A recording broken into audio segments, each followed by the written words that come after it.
ঘট্টমেলা নয়, আমার আপনার রায় নিয়ে খাপ পঞ্চায়েত নয়। সন্ধ্যে 7টা মানেই করা সত্যি কথা, যা হজম করতে সময় লাগে। যুদ্ধ হোক বা দুর্নীতি, অপরাধ বা চিটিংবাজি, ঘুরিয়ে নাক দেখাই না আমি, যখন তখন রং বদলাই। আমি স্বর্ণালী, প্রশ্ন করি সোজাসুজি।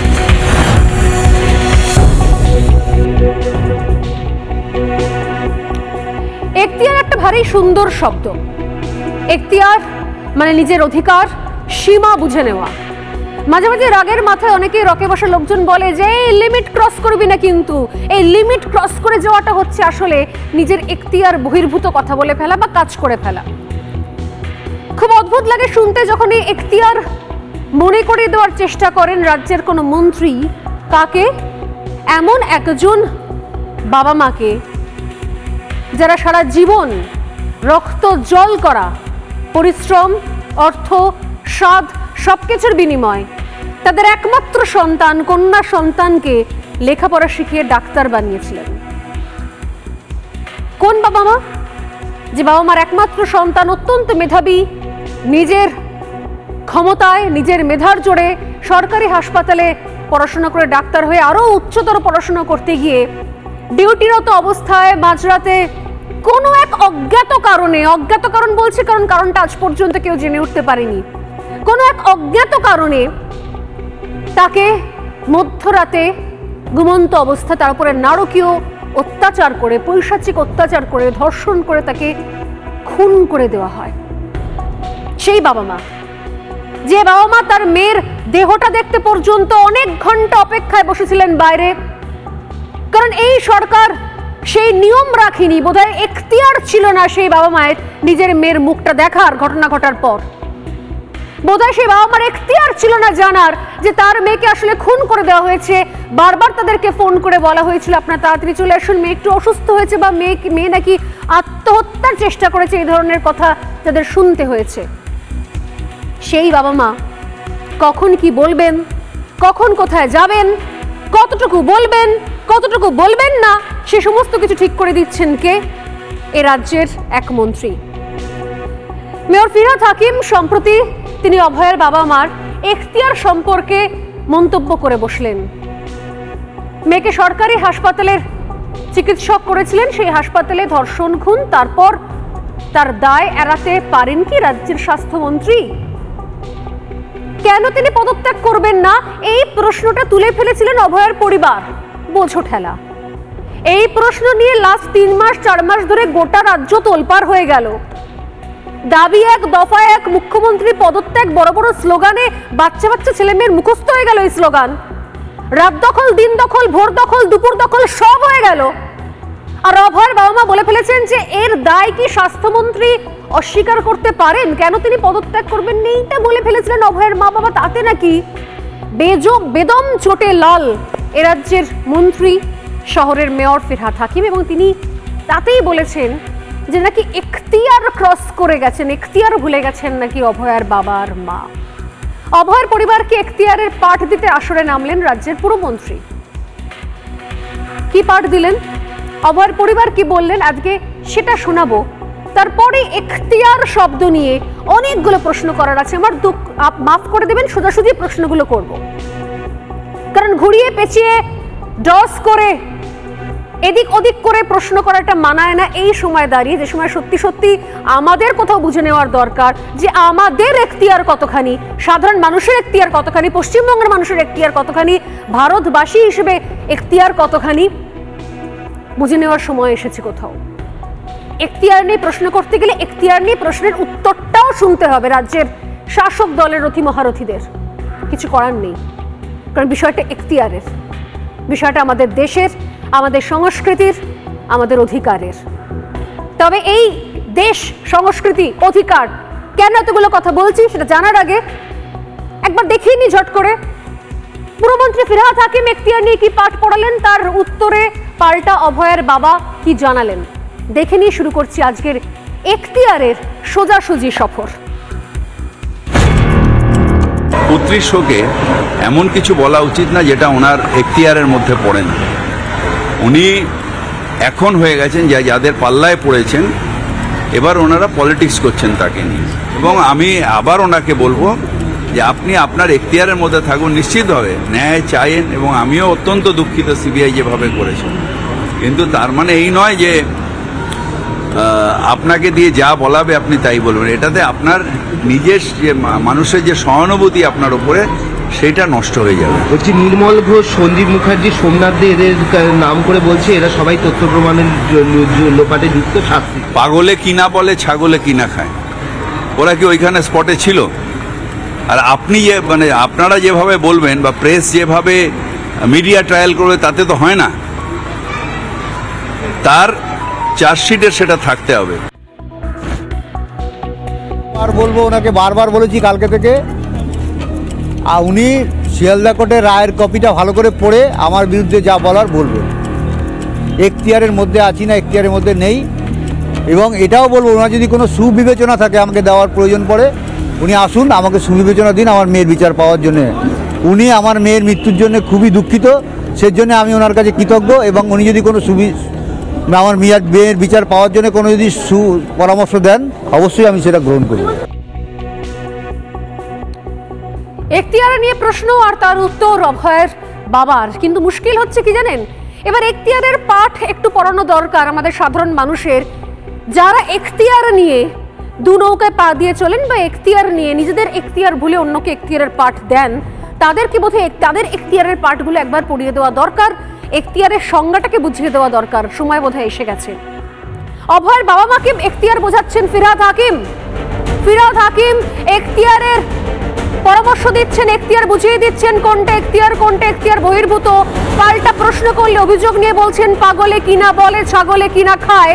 এই পাগল ছাগল বলার এখতিয়ারটা ফিরহাদ হাকিমকে কে দিয়েছে?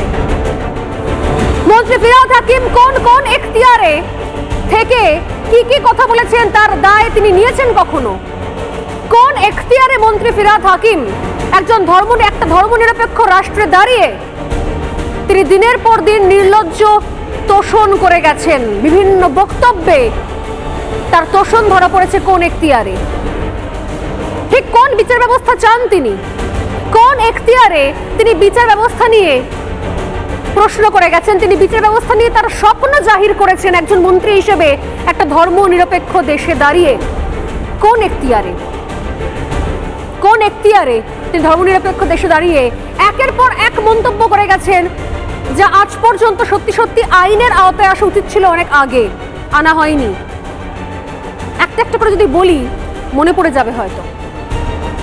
বিচার ব্যবস্থা নিয়ে কোন এখতিয়ারে এই মন্তব্য করেছিলেন মন্ত্রী, মনে পড়ছে? দেখুন তো। आज भी कलकत्ता हाई कोर्ट से लेके सुप्रीम कोर्ट तक हाथ में गिना 2-4 ठो माइनॉरिटी कम्युनिटी के जज है। क्यों?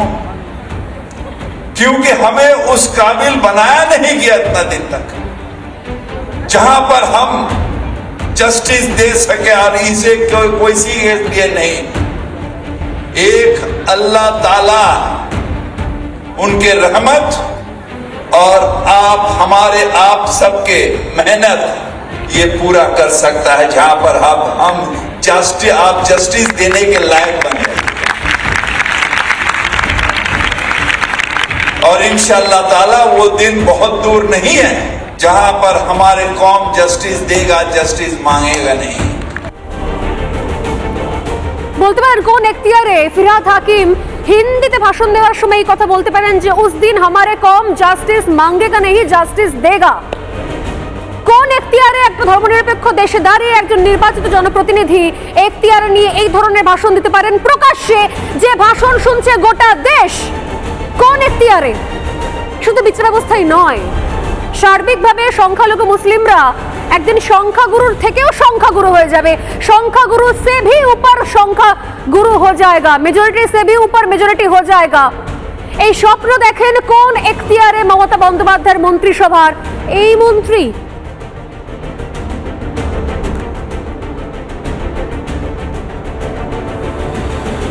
बंगाल में तो हम 33% हैं, मगर हिंदुस्तान में भी हम सिर्फ 17% है और हमें माइनॉरिटी कम्युनिटी कहा जाता है। मगर हम अपने आप को माइनॉरिटी नहीं सोचते हैं, हम सोचते हैं अगर अल्लाह की रहमत है हमारे ऊपर, अगर तालीम हमारे साथ है, तो हम एक दिन मेजॉरिटी से भी मेजॉरिटी हो सकते हैं और हम अपने अल्लाह की ये मेहरबानी होगी जो हम अपने ताकत से ये हासिल करेंगे। আদৌ সম্ভব এটা? কোন এখতিয়ারে দিনের পর দিন ধরে প্রকাশ্যে ধরনের মন্তব্য করে আসছেন নির্বাচিত জনপ্রতিনিধি? কোন এখতিয়ারে তোষণ চলছে? কোন এখতিয়ারে মুখ্যমন্ত্রী নিজে বলেন নির্বাচনের পরে কি দুধেল গাই, যারা যে গরু দুধ দেয় তার লাথি সহ্য করতে হবে? কোন অধিকারে এগুলো বলা যায়? সির্ফ ভোট রাজনীতির কারণে বদলে যাচ্ছে এই রাজ্যের ভাষা সংস্কৃতি। বাংলা ভাষার এই রাজ্যে দাঁড়িয়ে যারা নাকি বাংলা বাঙালি নিয়ে এত চিন্তা ভাবনা করেন, যারা নাকি বাংলা পক্ষ নামে গোষ্ঠীকে সাপোর্ট করে আসে, এই রাজ্যে দাঁড়িয়ে কেউ হিন্দিতে কথা বলে যারা নাকি তেলে বেগুনে জ্বলে ওঠে, যদিও গোটা দেশটাই আমাদের, প্রাদেশিকতার এই কুরুচিপূর্ণ আগুনে ঝাঁপ দিলে আজকে অন্য রাজ্যে গিয়ে এই বাংলার এই বাঙালিরা প্রতি মুহূর্তে গিয়ে হেনস্থার শিকার হবে, তার দায় এরা নেয় না।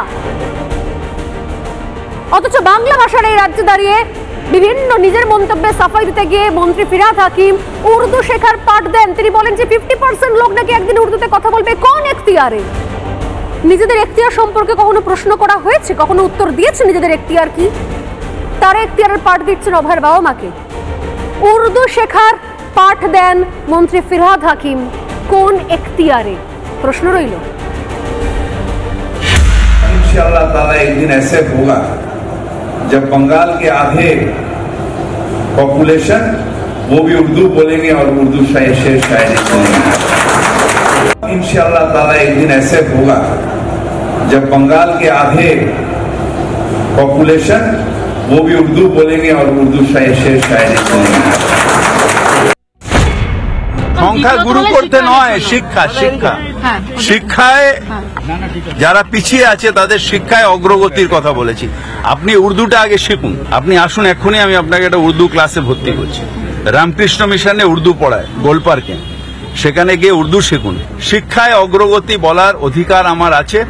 শিক্ষায় অগ্রগতি যখন মনোজ ভাগবতজি বলেন দুটো করে পয়দা করো, তখন তো আপনি বলেন না যে পপুলেশন বাড়ানো। সিদ্দিকুল্লাহ চৌধুরী তো বলছেন হাম দো হামারে চার। ওইটা কোনো আমাদের পার্টিও অ্যাপ্রুভ করে না। আমরা আমাদের শিক্ষার অগ্রগতি, যারা পেছিয়ে আছে শিক্ষায় অগ্রগতিতে তারা সম্পূর্ণ হবে। অশিক্ষিত আমার দেশে কেউ থাকবে না, সে যে কোনো ধর্মের মানুষ হোক। আমি এটা কিন্তু আমি কোনো ক্লারিফিকেশন দিচ্ছি না, এটা আমার মত, সেটা বলছি। শুধু গোলপার্কের Ramakrishna mission of institute and culture, ওখানে ভর্তি হয়ে আগে উর্দুটা শিখুন। বাহ, কোন এখতিয়ারে সাংবাদিককে উর্দু শেখার পাঠ দিচ্ছেন মন্ত্রী ফিরহাদ হাকিম? এটা কোন এখতিয়ার? কোন এখতিয়ারে রাজ্যটাকে ধীরে ধীরে বাংলাদেশ বানানোর চক্রান্ত চলছে? এই প্রশ্নটা তো উঠে আসে। কোন এখতিয়ারে? কোন এখতিয়ারে রাজ্যের স্টেডিয়ামে দাঁড়িয়ে রাজ্যের মন্ত্রী ধনধান্য স্টেডিয়ামে দাঁড়িয়ে রাজ্যের মন্ত্রী বলেন যে যারা ইসলামে জন্মগ্রহণ করেননি তাদের দুর্ভাগ্য? কোন এখতিয়ারে তিনি দাওয়াতে ইসলামের কথা বলেন এই রাজ্যে দাঁড়িয়ে থেকে? কোন এখতিয়ারে? এই দেশে দাঁড়িয়ে থেকে নিজেদের এখতিয়ার নিয়ে কখনো ভাবনা চিন্তা করেছেন? কখনো আয়নার সামনে দাঁড়িয়ে জিজ্ঞাসা করেছেন যে আমার এখতিয়ার কি ভাই? আমি কথাগুলো বলে চলেছি দিনের পর দিন ধরে। কোন এখতিয়ারে এই দেশের ভাষা সংস্কৃতি, এই রাজ্যের সংস্কৃতি, রাজ্যের ভাষাকে দিনের পর দিন ধরে বিকৃত করা হচ্ছে? কোন এখতিয়ারে সংস্কৃতি নষ্ট করা হচ্ছে? কোন এখতিয়ারে? কোন এখতিয়ারে দেশ রাজ্যটাকে বাংলাদেশ বানানোর ছক কষা হচ্ছে? কোন এখতিয়ারে? কেন বলছি বাংলাদেশ বানানোর ছক কষা হচ্ছে? এটার উত্তর দিতে গেলে আমাকে বাংলাদেশের এই মুহূর্তে বিভিন্ন হিন্দুদের ওপর জারি করা ফতোয়ার দিকে নজর রাখতে হবে। তাহলে আপনারা বুঝতে পারবেন যে কেন বাংলাদেশ বানানোর ছকের কথা বলছি। বাংলাদেশে হিন্দুদের ওপর একাধিক ফতোয়া জারি করা হয়েছে, যেরকম হোটেলে গোমাংস বাধ্যতামূলক হয়ে গেছে। আপনি হিন্দু হন বা মুসলিম, আপনাকে গরুর মাংস খেতেই হবে বাড়ি থেকে বেরোলে। বাড়ির বাইরে তুলসীর মালা খুলে ফেলতে হবে। কোরআনের আইন সেখানে কার্যকর করাতেই হবে। আচ্ছা, নিজের বাড়ির পাশে মন্দির, সেখানে কাঁসর ঘন্টা বাজিয়ে পুজো দেওয়া যাবে না, নিষিদ্ধ হয়ে গেছে। পুষ্পাঞ্জলি হলে তা মাইকে বাজানো যাবে না, নিষেধাজ্ঞা জারি হয়েছে। মাইকে পুষ্পাঞ্জলি নয়। শুধু তাই নয়, হিজাবকে বাধ্যতামূলক করা হচ্ছে বাংলাদেশে। এমনকি সেনাবাহিনীতে গেলেও প্রত্যেক ক্ষেত্রে হিজাবকে বাধ্যতামূলক করা হচ্ছে। আমার প্রশ্ন হচ্ছে, আমার দেশটা তো ভারতবর্ষ, আমার দেশের সংস্কৃতি তো আমাদেরকে এরকম বাধ্যতামূলক কিছু জিনিসের দিকে ঠেলে দেয়নি কখনো। তাহলে ভিন দেশের সংস্কৃতিকে আমরা আঁকড়ে ধরবো কেন? আমরা কেন এমন ধরনের উদাহরণ তৈরি করব, আমরা কেন এমন ধরনের প্রশ্রয় দেব যাতে মনে হয় যে এগুলো আমাদের দেশের সংস্কৃতি? আপনি বলবেন কেন নয়? আমাদের দেশের ক্ষেত্রে, আমাদের রাজ্যের ক্ষেত্রে কোথায় এমন ঘটছে? ঘটছে তো, বাংলা তো তেমনটা ঘটছে। মনে করে দেখুন, গত জুনে মুর্শিদাবাদের রঘুনাথগঞ্জে তুলসীর মালা পরায় হিন্দু পড়ুয়াদের স্কুলে ঢুকতে বাধা দেওয়া হয়েছিল। তখন কোথায় গিয়েছিল রাজ্যের এখতিয়ার? কোন এখতিয়ারে সামান্য গলায় তুলসীর মালা পরা থাকলে একজন হিন্দু পড়ুয়াকে স্কুল থেকে বের করে দেওয়া হয়? কোন এখতিয়ারে? প্রকাশ্য মঞ্চে রাজ্যের মুখ্যমন্ত্রী হিজাব পরে সংখ্যালঘু তোষণ করে চলেন, কোন এখতিয়ারে? তাদের এই এখতিয়ার কে দিয়েছে? বিভিন্ন সময়তে প্রকাশ্য মঞ্চ থেকে হিজাব পরে সংখ্যালঘু তোষণ, এই এখতিয়ার কে দিয়েছে? হিজাব তো আমাদের সংস্কৃতি নয়, ভারতীয় সংস্কৃতি নয়, তাহলে সেগুলোকে প্রমোট করার দায়িত্ব রাজ্যের শাসক দলকে কে দিয়েছে? বিভিন্ন সময় মঞ্চ থেকে দাঁড়িয়ে এ ধরনের একাধিক মন্তব্য, দুটো মন্তব্য শোনাবো মমতা বন্দ্যোপাধ্যায়। দেখুন তো, এগুলোর এখতিয়ার কে দিয়েছে? রাজ্যের শাসক দলের প্রধানকে কে দেয়? स्कूल आप रहे कुल हम रहेगा कुल उसको गाना फसाद का चक्रान हम नहीं करने देंगे। যতই বদমাইশি হোক, যতই চক্রান্ত হোক, যতই টাকায় খেলা হোক, যতই নোংরামি হোক, যতই রম্বম ফ্যাম হোক, মনে রাখবেন आपका ईमानदारी, আপনাদের ইমানদারি আমাদের বাংলায় মামাটি মানুষকে অনেক শান্তিতে রেখেছে। তারা শান্তিতে থাকবেন, আপনারা স্বস্তিতে থাকবেন, আপনাদের জীবনের নিরাপত্তা দেওয়ার দায়িত্ব আমাদের। তার কারণ আমরা থাকতে আপনাদের কেউ কোনো রকম অত্যাচার করতে পারবে না। সংখ্যালঘু বন্ধুরা সাবধান, মনে রাখবেন আপনাদের নিরাপত্তা জীবন সুনিশ্চিত, আপনাদের আর্থিক নিরাপত্তা, সামাজিক নিরাপত্তা সবকিছু কিন্তু আমরা করেছি। আর যদি আপনারা ওই যারা বিজেপির টাকা নিয়ে ভাওতা দিচ্ছে তাদের কথায় ভুলে যান, তাহলে মনে রাখবেন ধর্ম আলাদা, রাজনীতি আলাদা। সব ধর্মকে আমরা ভালোবাসি, কিন্তু মনে রাখবেন বাংলাটা কিন্তু তৃণমূল কংগ্রেসের হাতে রাখতে হবে। আর আমরা যদি আসন কম পাই তাহলে কিন্তু বিজেপির অত্যাচার আরও বাড়বে। ভুল বুঝবেন না, মনে রাখবেন আমরা যতদিন আছি আপনাদের ওপরে কেউ কোনো ক্ষতি করার চেষ্টা করলে আমি আপনাদের পাহারাদার ছিলাম, আছি এবং থাকব। একদিকে যেমন অন্নপূর্ণা পূজা চলছে, অন্যদিকে মুসলিমদের রোজা চলছে, রমজান মাসও চলছে, আর আমাদের এখানে 33% মুসলিমও আছে। এই সময়টা তারা কোনো অন্যায় কাজ করে না, কারণ এটা হচ্ছে আল্লাহর কাছে ওদের স্যাক্রিফাইস বলতে পারেন। বারবার বারণ করেছিলাম, আমি তো ওদের কোথাও বন্ধ করিনি। দিল্লিতে তো একটা পোস্টার মারতে দেয় না, আজকে আমি শুনেছি হাওড়ায় ওরা এমনকি বুলডোজারও ইউজ করেছে। What audacity they have got. Reply তোমায় দেবো, রিপিটিং রিপ্লাই। ইচ্ছা করে একটা কমিউনিটিকে ধাক্কা দেবার জন্য এবং হামলা করার জন্য পুলিশকে ক্লিয়ার কাট ইনস্ট্রাকশন দেওয়া হয়েছিল যে মিছিল যে করবে তার রুট ঠিক করে দেবে, সেই রুটে মিছিল করবে। আমি খুব মানবিক, কিন্তু আমি খুব রাফ অ্যান্ড টাফ এসব ব্যাপারে। প্রশ্ন এই জায়গাতেই, কোন এখতিয়ারে সরাসরি এ ধরনের কথা প্রকাশ্য মঞ্চ থেকে বলা যায়? মাথায় হিজাব পরে পোস্টার টাঙানো যায়, নির্লজ্জ তোষণ করা যায়, সংস্কৃতির অপমৃত্যু ঘটানো যায়, ভাষার অপমৃত্যু ঘটানো যায়, তার উপরে কোন এখতিয়ারে উর্দু শাখায় পাঠ দেওয়ানো যায়, দেওয়া হয়? কোন এখতিয়ারে? একটা স্লোগান মনে পড়ছে, দেশের ক্ষেত্রে প্রধানমন্ত্রীর স্লোগান ছিল সবকা সাথ সবকা বিকাশ। আর আজকে এই রাজ্যের এখতিয়ার নিয়ে প্রশ্ন করতে গেলে একটাই স্লোগান মাথায় আসবে, তোষণের সাথ, সংস্কৃতির অপঘাত। এই নিয়ে শুরু করবো আজকের ডিবেট পর্ব।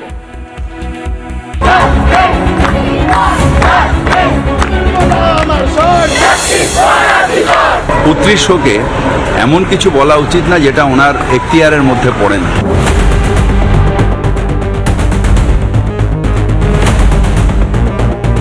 শিয়ালদা কোর্টের রায়ের কপিটা ভালো করে পড়ে আমার বিরুদ্ধে যা বলার বলবেন। এখতিয়ারের মধ্যে আছি না এখতিয়ারের মধ্যে নেই,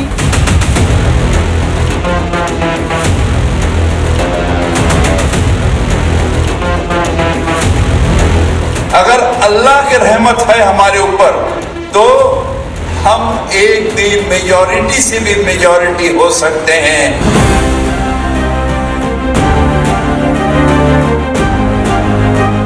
আপনি উর্দুটা আগে শিখুন, আপনি আসুন এক্ষুনি, আমি আপনাকে একটা উর্দু ক্লাসে ভর্তি করছি। মনে রাখবেন, দিদি আছে, আপনার কোনো নিরাপত্তা কেউ কেড়ে নেবে না, আপনার অধিকার কেউ কেড়ে নেবে না। আপনাদের জীবনের নিরাপত্তা দেওয়ার দায়িত্ব আমাদের, তার কারণ আমরা থাকতে আপনাদের কেউ কোনো রকম অত্যাচার করতে পারবে না।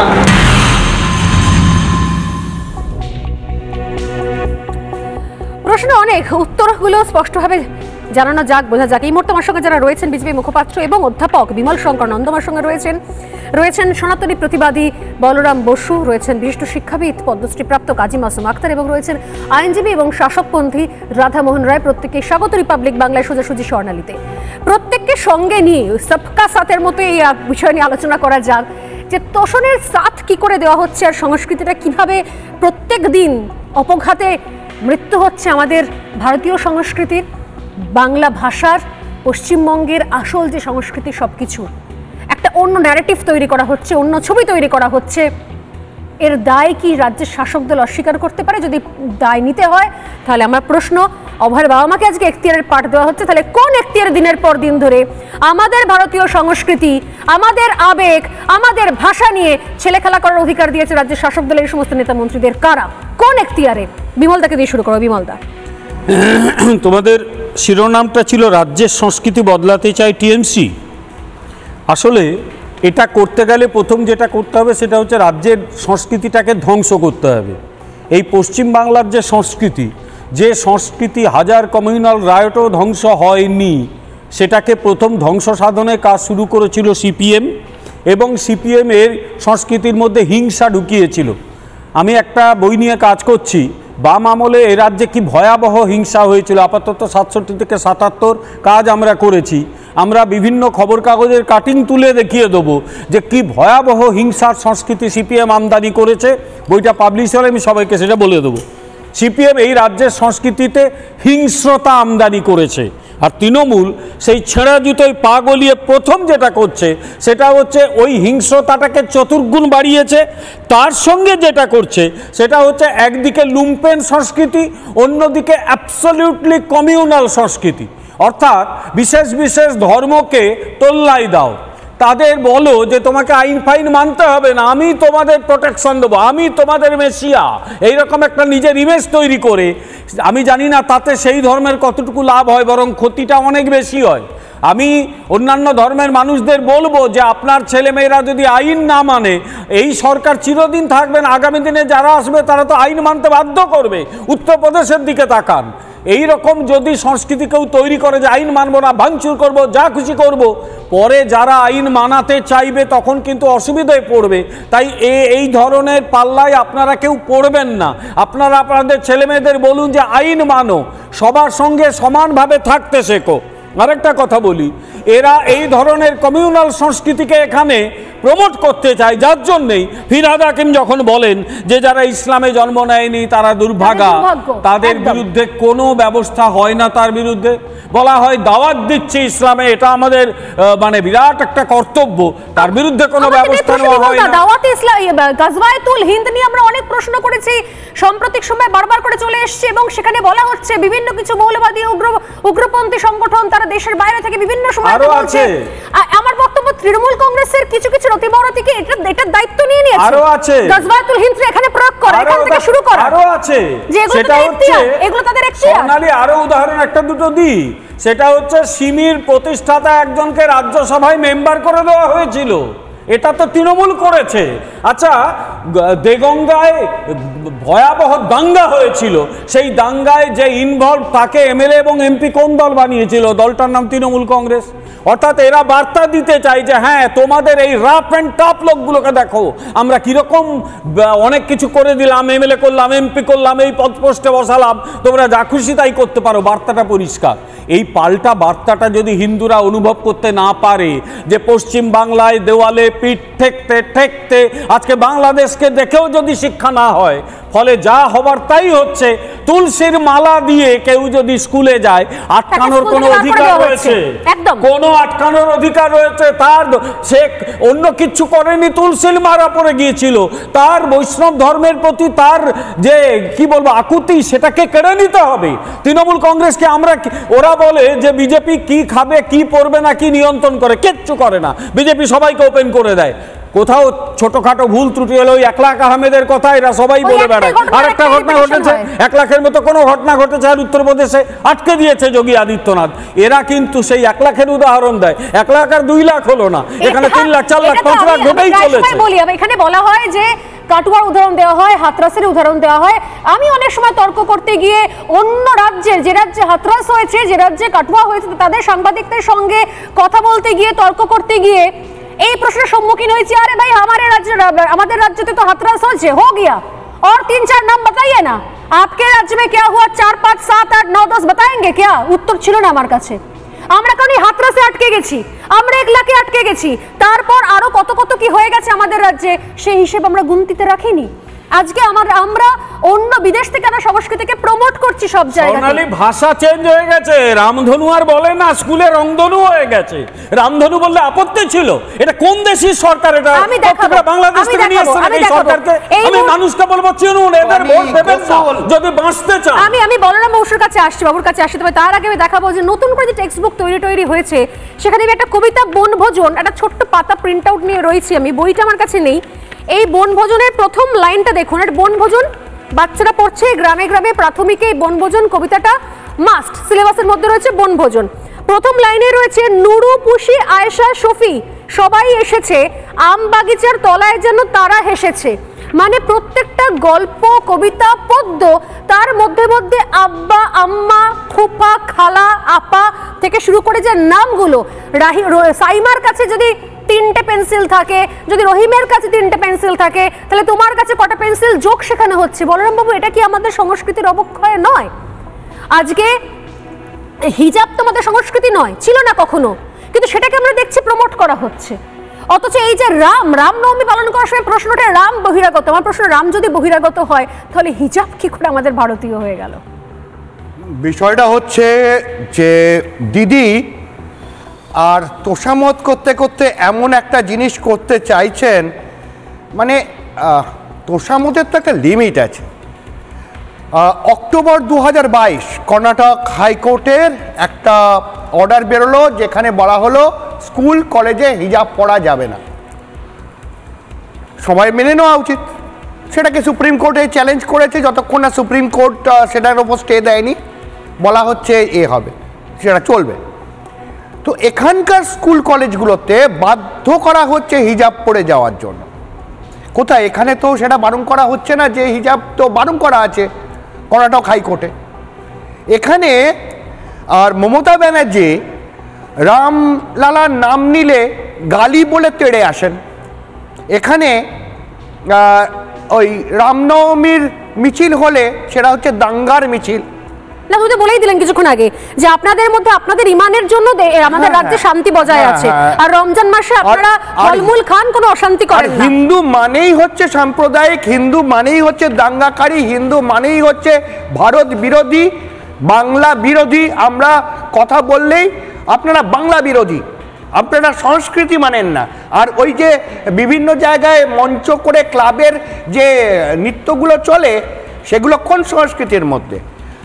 ববি হাকিম, ফিরাদ হাকিম, তিনি যখন দাওয়াতে ইসলাম দিচ্ছেন, তিনি ফিরাদ 30 বলে একটা গ্রুপ তৈরি করেছেন, যেখানে একমাত্র মুসলিম মেয়েদের এবং ছেলেদের IAS IPS এর জন্য ট্রেনিং দেওয়া হবে। এটা কি উনি যখন ওথ নিয়েছিলেন তখন উনি বলে নিয়েছিলেন? এবার কথা হচ্ছে মমতা ব্যানার্জি যখন CA এর বিরুদ্ধে আন্দোলন করছেন, যখন পার্লামেন্ট থেকে পাস হয়ে গেছে তার বিরুদ্ধে আন্দোলন করছেন, এটা কি উনি মানে কোন হিসেবে করছেন? মুখ্যমন্ত্রী হিসেবে করছেন? এখানে BSF এর বিরুদ্ধে আন্দোলন তৈরি করো, BSF কে সাহায্য করো না, কোন এখতিয়ারে? সেটাই তো প্রশ্ন। ওনারা এখতিয়ার বোঝাচ্ছেন, আর দেশে থেকে দেশের বর্ডার সিকিউরিটি ফোর্সকে আক্রমণ করা, बॉर्डर सिक्योरिटी फोर्स के कुत्सित भाषाয় গালিগালাজ দেওয়া কোন এখতিয়ারে? এখতিয়ার নিয়ে সেনাকে বলাৎকারী, সেনাকে বলাৎকারী, এটা কোন এখতিয়ারে হচ্ছে? পুলওয়ামার সময় কি বলা হয়েছিল? কোন এখতিয়ারে দেশের সেনাকে অপমান করে? কোন এখতিয়ারে? এখতিয়ার নিয়ে পাঠ পড়াতে গেলে তো অনেক কিছু হয়ে যায়। একজন মন্ত্রী, সে সাধারণ মানুষের ভোটে এসছে, সে কি করে একজন সাধারণ মানুষের এখতিয়ার নিয়ে প্রশ্ন করে? সেই প্রশ্ন করার অধিকার কি তার আছে? As a MLA, as a minister, একটা মানুষ কি বলবে না বলবে সেটা তার মুখে গুঁজে দেওয়া, এটা কোন ধরনের বক্তব্য? এখতিয়ার কি উনি ঠিক করে দেবেন? ওনার যাচাইয়ে কি আমরা এখতিয়ার ঠিক করব? মানুষের বলার অধিকার নেই, বাক স্বাধীনতার গলা টিপে ধরতে হবে এত করে। আমি উনি খুব ইন্টারেস্টিংলি বলরাম বাবু কাজী মাসুমদা যে বলছিলেন যে হিজাব নিয়ে ভারতীয় সংস্কৃতি এর মধ্যে ইতিমধ্যে অনেক জায়গাতে কেস হয়ে গেছে। আজকে একটা ঘটনা বলছিলাম যে এর আগে এই নিয়ে আমরা আলোচনা করেছি মুর্শিদাবাদের রঘুনাথগঞ্জে, সেখানে তুলসী মালা পড়াতে স্কুল থেকে বার করে দেওয়া হয়েছিল। আমার বক্তব্য হচ্ছে তাহলে এই কোন সংস্কৃতিকে মমতা বন্দ্যোপাধ্যায় দিনের পর দিন প্রমোট করে এলেন? ক্ষমতায় আসার পর থেকে প্রকাশ্যে পোস্টার দেখেছি আমরা, ব্যানার দেখেছি আমরা মাথায় হিজাব পরে। এই বহিরাগত সংস্কৃতির প্রতি প্রীতি এত কেন? আমাদের বাংলা ভাষা, সেই ভাষাগুলো বদলে যাচ্ছে কেন? পাঠ্যপুস্তকের ভাষা বদলে যাচ্ছে কেন? সংস্কৃতি বদলাতে বাধ্য করা হচ্ছে কেন? এই ধরনের বাধ্যতামূলক করা হচ্ছে বাংলাদেশে। আমি দেখেছি হিজাব বাধ্যতামূলক, সেনাবাহিনীতে বাধ্যতামূলক। আমাদের রাজ্যে কি করে হচ্ছে? দেখেছি আমরা যে প্যারেডে পর্যন্ত ধরনের ছবি দেখতে পাওয়া যাচ্ছে। প্রথমত ইসলাম ধর্ম সমাজ নিয়ে পড়াশোনা করা একজন ব্যক্তি, আমি অহংকার করছি না, জানি আমি কতটা পড়াশোনা করেছি। তার ভিত্তিতে বলি, হিজাব নিয়ে যে চর্চা আলোচনা হচ্ছে এই বঙ্গে এবং বাংলাদেশে, তাতে হিজাবের যে ব্যাখ্যা ইসলাম কোরআন দিয়েছে সেটাকে অপব্যাখ্যা সামিল করে ইসলামকে খাটো করা হচ্ছে, ইসলামকে গোঁড়া অন্ধ একটা ধর্ম হিসাবে লাগু করছে এই তথাকথিত স্বঘোষিত মুসলমান ধ্বজাধারীর দল। নাম্বার 1। নাম্বার 2, উনি ভাব বাচ্চা বলেছিলেন, স্বর্ণালীদের বলেছিলেন ভাব বাচ্চা, দুর্ভাগা। উনি বলেছিলেন, স্বপ্ন দেখেছেন যে আমরা একদিন সংখ্যাগুরু হব। উনি বলেছিলেন সেই ফতোয়ার কথা, সেখানে যেখানে উনি ফতোয়া দিয়েছেন, এই কথা বলেছেন, সেই অমৃত বাণী ওনার মুখ দিয়ে উচ্চারিত হয়েছে। সবগুলোই ছিল উর্দুভাষীদের সভা, খুব পয়েন্ট টু বি নোটেড, উর্দুভাষীদের সভাগুলো ছিল। তিনি একদা বলেছিলেন, উনি স্বপ্ন দেখেছিলেন, ভাববাচ্চাই বলেছিলেন, উর্দুভাষী কলকাতার এক উল্লেখযোগ্য ভাষায় পরিণত হবে, অর্থাৎ উর্দুভাষীদের বারবরন্ত কলকাতা ভাষা হবে। আমি হিন্দু মুসলিম নির্বিশেষে আগে উর্দু ভাষা ক্লাস করে আসুন, আগে উর্দু ভাষাটা শিখে আসুন, না হলে উনি বাইট দেবেন না উর্দু ভাষা না শিখলে। ঠিক পঞ্চম ভাষা বিশ্বের বাংলা।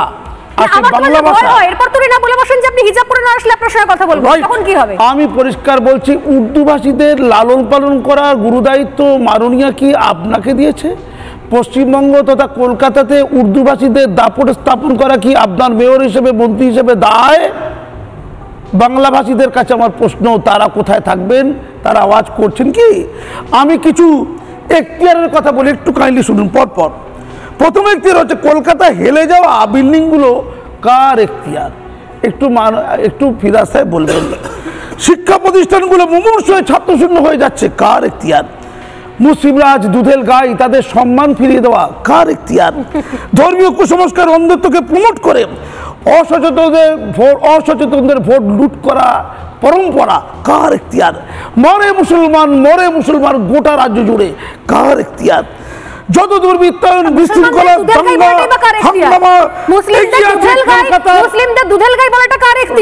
ওইটাই বললাম, ওটা কার এখতিয়ার? এগিয়ে কলকাতা একটু বলে নিন, এগিয়ে কলকাতার সংখ্যালঘু অঞ্চলগুলো কার এখতিয়ার? ওয়াকফ গণলুট হচ্ছে গোটা কলকাতা পশ্চিমবঙ্গ জুড়ে, এখতিয়ার কার? আলিপুরদুয়ার, জয়নগর, মাটিগাড়া, ফারাক্কা, গুডাপ ধর্ষণ করে অবশেষে ফাঁসি সাজা ঘোষিত হয়েছে। আর বাসন্তীতে চাষি চাষ করতে গিয়ে নাগলের ফলায় নারীরাও উঠে এসছে, এখতিয়ার ফিরাজ সাহেব কার? শাহজাহান, জাহাঙ্গীর, আকবর, আওরঙ্গজেব, গোটা মুঘল সাম্রাজ্য বাংলার কোণে কোণে উজ্জীবিত হচ্ছে দুষ্কৃতি, এখতিয়ার কার? আপনি শুধু এই এখতিয়ারগুলো ভাবুন। আপনার অভয়ের বাম্মার এখতিয়ার না দেখলেও চলবে, ওটা দেখার জন্য প্রচুর লোক আছে। অভয়ের বাম্মার জন্য আপনি ভাবছেন আলিপুরদুয়ারে ওই ধর্ষিতার বাম্মা, ওই জয়নগরের ধর্ষিতার বাবা মা, ওই বাসন্তীর ধর্ষিতার বাবা মা, ওই কুটাপের ধর্ষিতার বাবা মা, ওদের এখতিয়ার নিয়ে কিছু বলছেন না? না না ওদের দুঃখ আপনার নেই, ওদের ব্যথা আপনার মুখে বাজে না।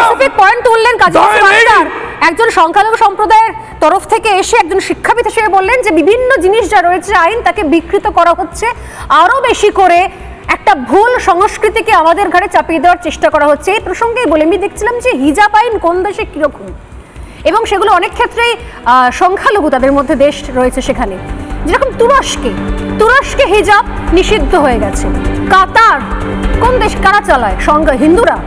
কাতার তো সংখ্যালঘু দেশ, সংখ্যালঘু সেখানে অধ্যুষিত, কাতারে হিজাব নিষিদ্ধ হয়ে গেছে।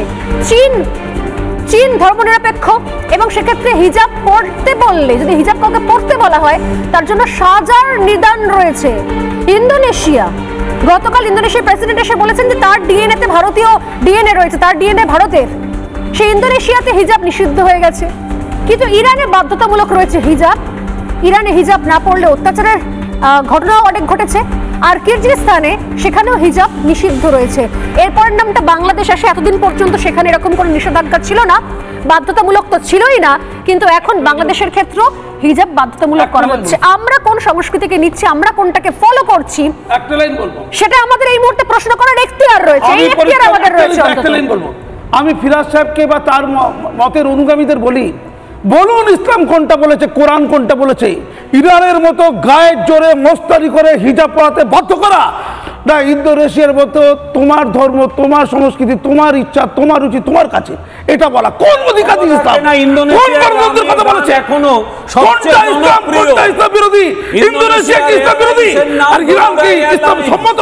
এটা করে ইসলামকে কলঙ্কিত করছে কে? একদম মূর্খের হাতে শাসন করে যাওয়া, আবার তাই বাংলাদেশে একদিকে যেমন হিজাব বাধ্যতামূলক করা হচ্ছে হিন্দুদের জন্য, তেমন মমতা ব্যানার্জি এখানে প্যারেডে আর মানে হিজাব পরিয়ে মিছিল করছেন। কি বলতে চাইছেন? আপনার হিজাব পরার অধিকার আপনার বাড়ির বাইরে কোনো জায়গায় যেখানে আপনি থাকুন, স্কুল ড্রেসের সঙ্গে মানানসই হিজাব নয়, সেখানে আপনি কম্বল চাপা দিয়ে বাড়ির বাইরে রাখবেন কেন? আপনি বাড়ির মধ্যে কম্বল চাপা দিয়ে রাখুন, কোনো অসুবিধা নেই, কিন্তু স্কুলের মধ্যে কেন?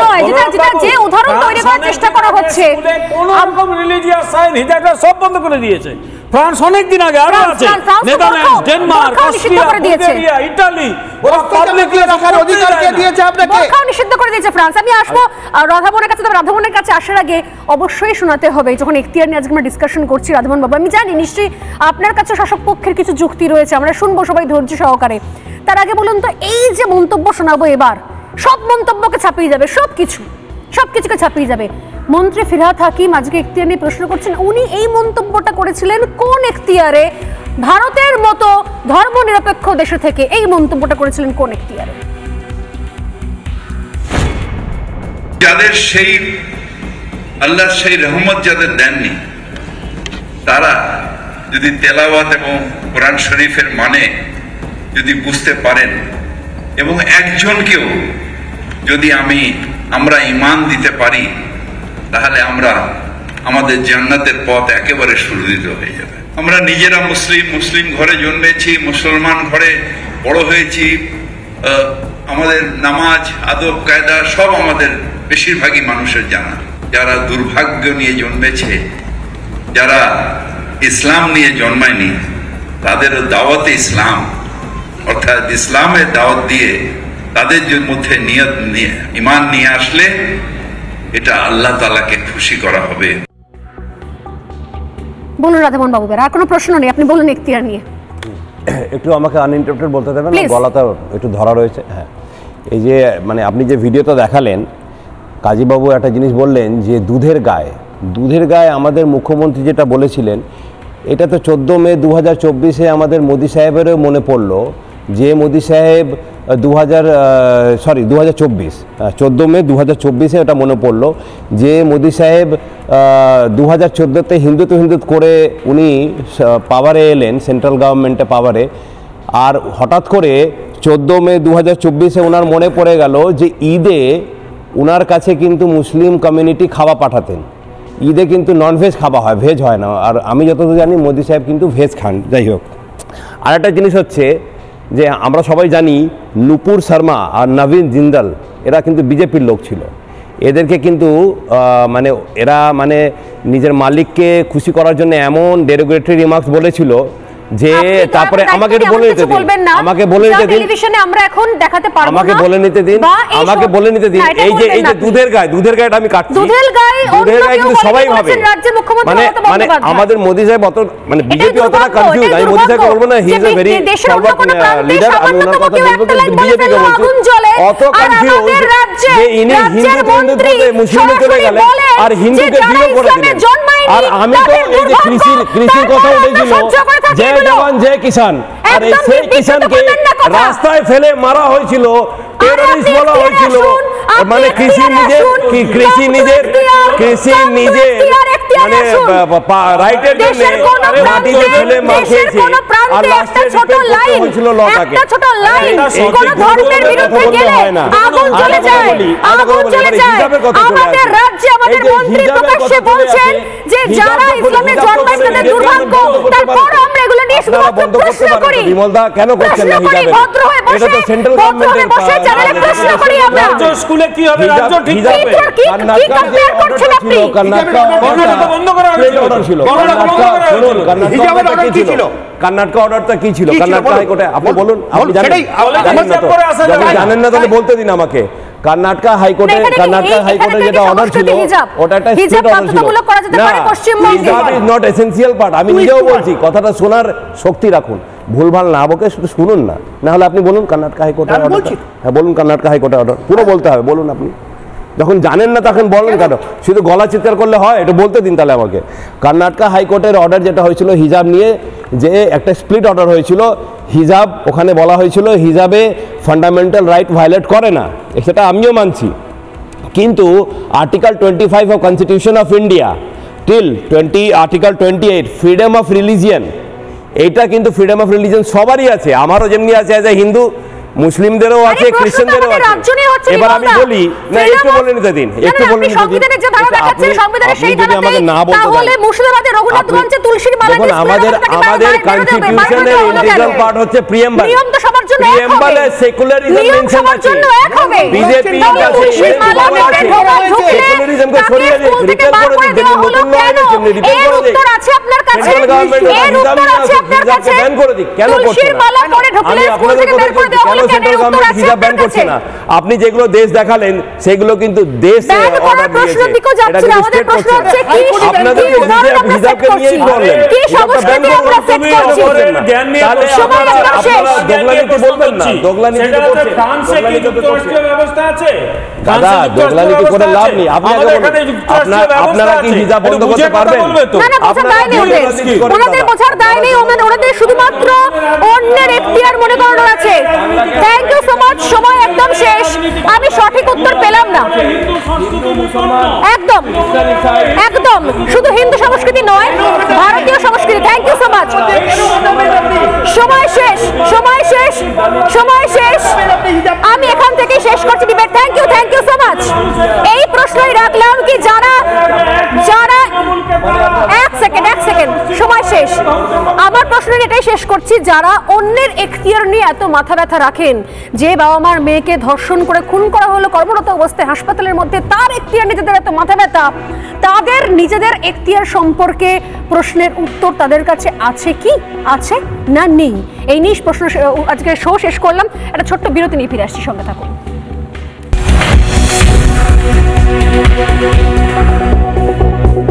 নানা ধরনের কন্টেন্ট দেখার জন্য লাইক করুন, শেয়ার করুন আমাদের ফেসবুক পেজ, সাবস্ক্রাইব করুন আমাদের ইউটিউব চ্যানেল।